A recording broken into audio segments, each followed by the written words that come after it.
Ever wondered if you can grow tomatillos indoors? Well, I tried, and let's just say it was an adventure. From a promising start to spider mites and chaos, I faced it all. In today's video, I'll share the mistakes I made so you don't have to. Stay with me to learn how you can still succeed where I struggled and hear about a community of gardeners just like us, coming together to figure it out. Let's dive in. I guess to begin, we have to understand why on earth I would even try to grow tomatillos indoors to begin with. Well, we have some friends that recently moved into town and they had lived in Mexico for a period of time, and tomatillos are a part of the Mexican diet. And I love making chili verde, and so, tomatillos are just one of those things that I don't eat very much of, but I really do enjoy and I really wanted to explore more with. Also, I run a blog called GardenGeekGrub.com, and the grub part is the food part. So I have a pretty good chili verde recipe that I'm still tweaking a little bit, but I wanted to grow my own tomatillos and then be able to use it for the recipe when I put the recipe on the blog. So another motivation for me of growing my own tomatillos, not necessarily an indoor thing, but I wanted to be able to try something new and grow varieties like a purple or a golden tomatillo, which is not readily available in my grocery store. The indoor part though, well, that's more circumstance for me. I live in Spokane, Washington, and my home is on a very, very steep hill. And the land is very rocky and it's just not as conducive for gardening, or at least for traditional gardening. And so we had tried some container gardening when we first moved here to see if we would have some success, and it just wasn't doing it for us. Plus, I have all of the seasons here in Spokane. We're really fortunate to have really good seasons for agricultural purposes, but there's still the seasons. It's not like some areas where I can grow things year round. I really don't have that ability here. So between my environment and then the seasons, it was a little difficult. So even with container gardening, just wasn't my thing. A while back, I had started switching into different types of growing, and more specifically, I did hydroponic growing and then the aeroponic tower garden, which is probably my favorite tool, my favorite grow system that I have, but I'm not exclusively tower garden by any means. I have an NFT system and other systems that I use, but for me, I've been doing most of my overall growing as part of this project and business and whatever you want to call what it is I'm doing indoors. I am going to focus on outdoor stuff in the future. I'm planning on buying a Tower Garden Flex that's for outdoors, and I am going to grow tomatillos in the future. This has not made me not want to grow tomatillos, by the way. But indoors was just out of convenience. It was what I was already doing, and it was a fun and exciting experiment. At first, I thought I was having amazing success with the tomatillos. They grew so fast and they looked stunning. They were huge, lush, and impressive in my tower garden. I also noticed that they were absolutely just beautiful. And the flowers that grow on the tomatillos were gorgeous. I haven't grown tomatillos before myself, but the flowers were just beautiful. So at first, it was a really gorgeous look. I also, after I decided to start this project, paid attention to just how long it takes for tomatillos to grow.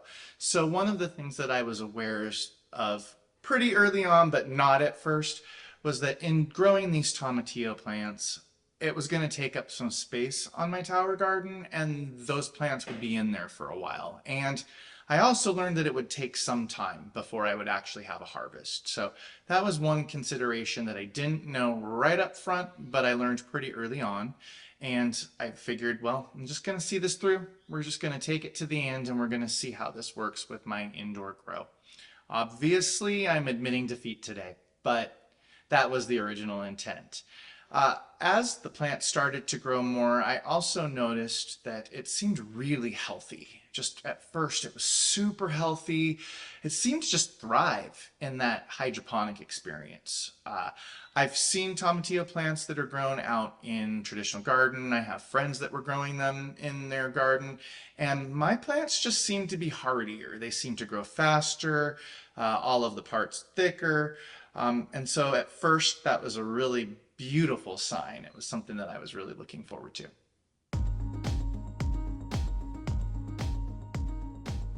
A couple of the challenges that I faced when trying to grow these tomatillos was the sheer size of the tomatillo plants. Indoors and outdoors are different experiences when it comes to the sizes of our plants because there's more that you can do outdoors, but indoors you're limited to your space, your setup, and what your home situation's like, lighting, so on and so forth. So with these plants being so massive, it meant a lot of extra work to prune them, to keep them good to go, to cut the roots back, to keep the plants healthy. Just a lot more work than I had anticipated. If you're trying to grow food like I am to be able to provide nutrition for your family, and you're trying to control your costs of vegetables, especially good quality vegetables where you know everything that's happened to them, and you don't have to worry as much about some of the diseases or contamination that can happen in our food supply, then, you're going to want to be able to turn over those ports. You're going to want to be able to have different plants going in or more vegetables frequently, or at least that's what I now am more aligned with. That's what matters to me more. I want to make sure that there's always food available to me, and that anytime if I need some fresh vegetables, I can just go downstairs to my basement where I have my 2 towers, grab something, harvest it right then and there, and then go cook it. It has more nutrition, more vitamins because it hasn't been depleted over time, which happens with what you buy at the grocery stores. But if I'm having to wait for the plants to grow, and mind you, most of the time I start from seed. So you're germinating the seed, waiting for it to be big enough to even go in the tower. Then you're waiting for it to grow and become, more mature to where it's going to flower. And then you have to wait another 30 to 50 days to be able to harvest. It's a big drawback. It's keeping me from being able to do a lot of other things that I think would be a better use of that setup. The pruning, it was too much, and also a little heartbreaking because in order to be able to prune it back so it didn't overtake my home, it wasn't that the tower garden couldn't handle it, mind you. These tower gardens are solid, and we even have versions for outdoors. So the tower garden wasn't the problem, but indoors in my home was with the size. So I was having to do some pretty excessive pruning and really losing huge portions of the plant, in my opinion, that could have provided a harvest. That the tomatillos were taking all of the nutrients and the vitamins more so, and they just weren't leaving enough for my other plants, because prior to growing the tomatillos, everything was doing really well and was super vibrant. But once the tomatillos got a little more mature, I started to see my other crops suffer. So for those of you that actually follow my blog, and I'm a newer blog, so I don't blame you if you know nothing about me and this is the first time we're meeting, but for those of you that have followed my blog, you have probably read a couple blog posts about my experiences with spider mites. I first experienced spider mites when I was growing strawberries in a hydroponic tower, and I bought the strawberries as bare roots so that I could get them into the system easier. Long story, not related to tomatillos, but I brought spider mites into our home indoor garden setup. With the tomatillos, with being so massive, all the pruning and what have you, the poor air circulation that was going on, some of my plants getting sick with nutrient deficiencies or what I believe might be some nutrient deficiencies, I also started to notice some other issues going on with the plants. They just looked really unhealthy.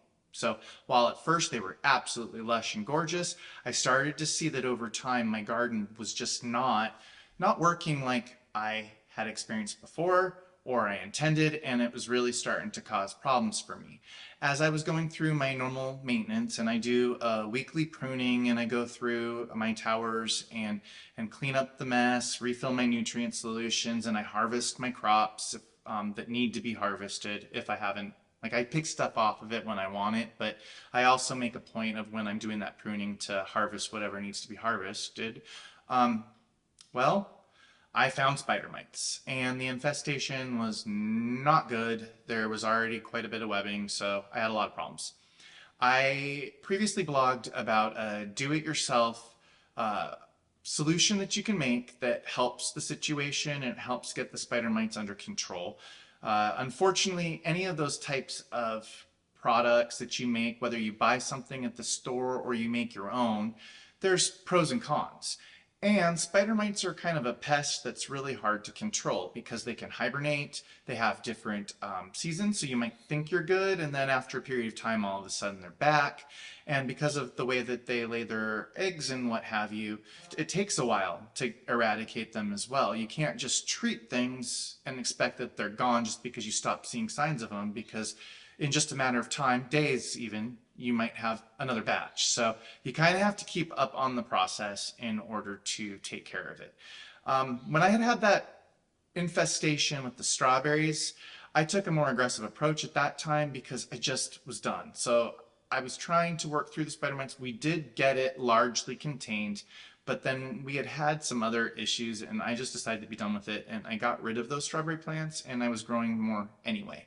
So not a huge problem there, and it made it easier for me to clean everything out, sterilize it, and basically start over. Even with all of that, I still had spider mites come back. So either I didn't quite get them all eradicated, or I got a new infestation or something, but I did get them back after a period of time. So I'm going to be updating my blog posts with some newer concepts that I've learned related to spider mites. Because I've learned more.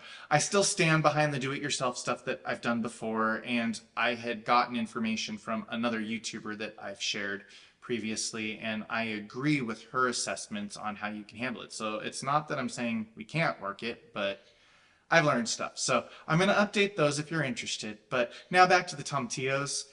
With that infestation, that's been another pain point for me because I just have all of these factors now after trying this experiment that's really made things challenging, and it's taking the fun out of it for me a bit. Not that I can stop anyway. I mean, I need to do this to continue to learn and grow and have valuable content for all of you, but at the same time, I want to have a good time. I want to have fun. I did this as a side hustle. I have a day job. I did this because I wanted to have fun. I wanted to learn how to garden, and I wanted to cook with what I garden.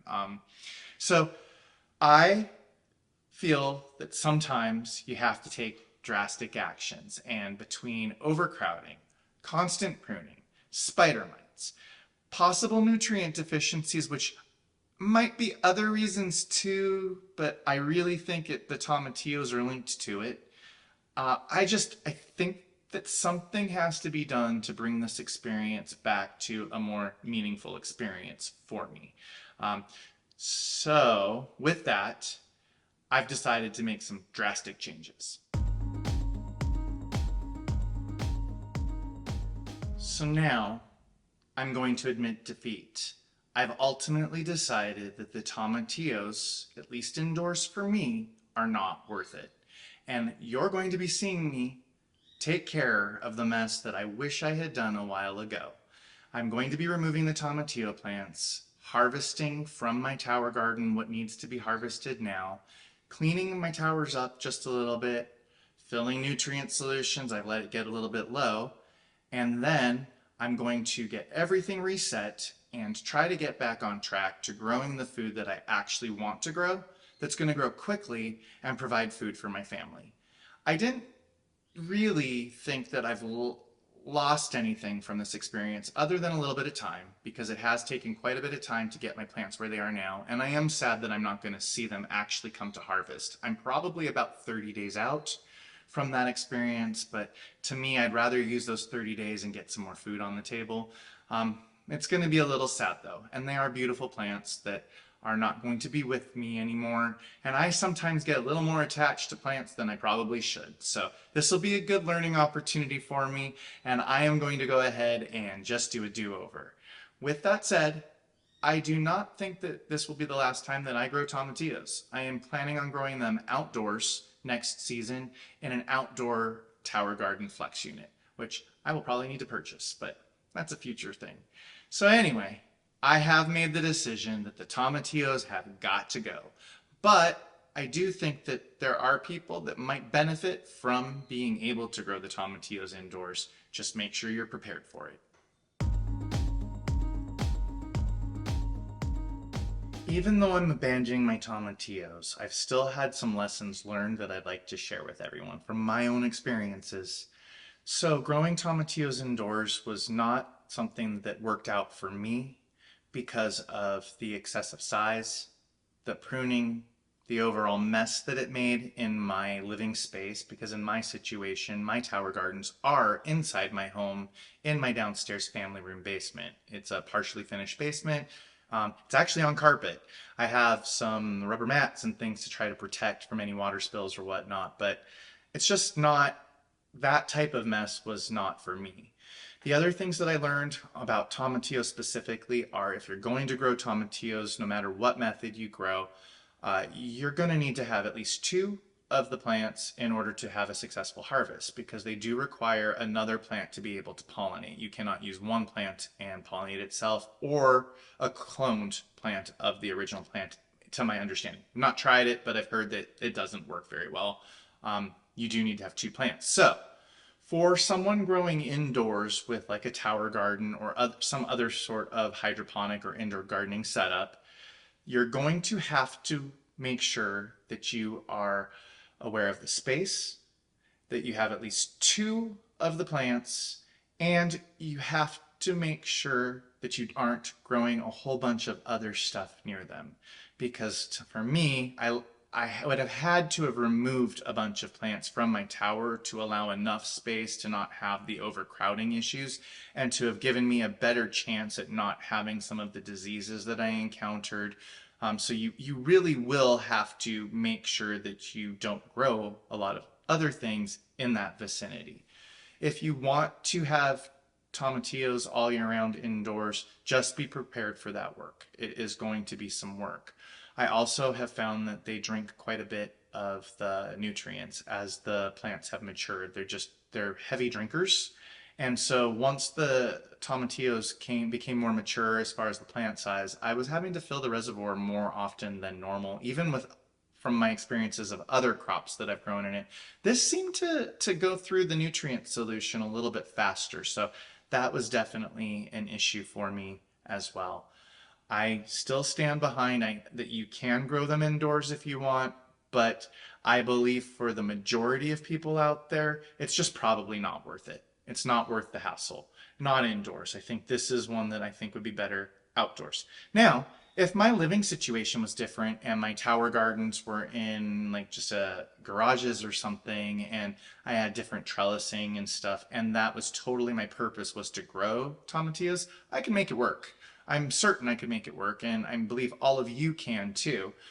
Just weigh your options and decide what it is that you really want out of the experience and what your motivations are. For me, we're gonna buy tomatillos at the grocery store during the wintertime, and then when it is the season for me to be able to grow tomatillos, I'm gonna do it, but I'm gonna do it outside. Still gonna use a tower garden. I am a fan. And I don't like weeding. That's like not my thing. So love the tower garden. We'll still do it. I'm still gonna grow those tomatillos next season, but not indoors. Not for me, not for this guy. At gardengeekgrub.com and on my social media channels like YouTube, TikTok, Facebook, and Instagram, I'm really trying to bring together a group of people that have a shared passion for gardening, cooking, geeky tech, and everything in between. I believe that there's a place for everyone from all different levels of gardening experience, cooking experience, even tech experience. I think we can all draw and learn from each other. My goal at Garden Geek Grub is to build that community and have a place where we can learn and grow together. I'm hoping that you'll be open to joining me. And so for a limited time, we are doing something special at Garden Geek Grub, where we've created our Garden Geek Grub Green Growers Guild, or G6ers. It's going to be a membership community in the future, a ways in the future. But for now, anyone that signs up that's willing to help me build a community that we all want to be a part of, if you sign up, it'll be absolutely free, and you'll be grandfathered in for a lifetime free membership to our community. We have ideas about what this community will look like, but I'm really waiting to grow the community and have more people to help weigh in. Current ideas right now are to have people help me do recipe testing and get first dibs at trying new things before that they go live on our blog. Having behind the scenes access to some of the videos and the how-tos and making ofs, these YouTube videos. Drafts or information for blog posts before they're even live. And then honestly, for some, if you're interested in being on YouTube or writing a blog post, having community feedback, having the community actually do guest posting, guest videos, and things of that nature so we can all actually work together and build something that's more meaningful. If you're interested, even remotely, in doing something like this, I really encourage you to check the link in my bio and sign up. There's really no forced commitment, but I really am hoping we will create something that you'll want to be a part of and that you'll want to help drive and grow. So please consider it. I think that if I had had a community like that earlier on, I may have learned some of the lessons that I'm just now learning much faster. Again, admittedly, sometimes I purposefully like the chaos and I like to learn hands-on. So if you're like me, join the community, let's chat, let's grow together, and let's figure out what we can do to have a healthier and happier life. Join us at the Garden Geek Grub Green Growers Guild, also known as the G6ers, and get in on the action. Sign up for free today. I really appreciate you joining me on my journey. Don't forget to like, subscribe, and share your thoughts in the comments below.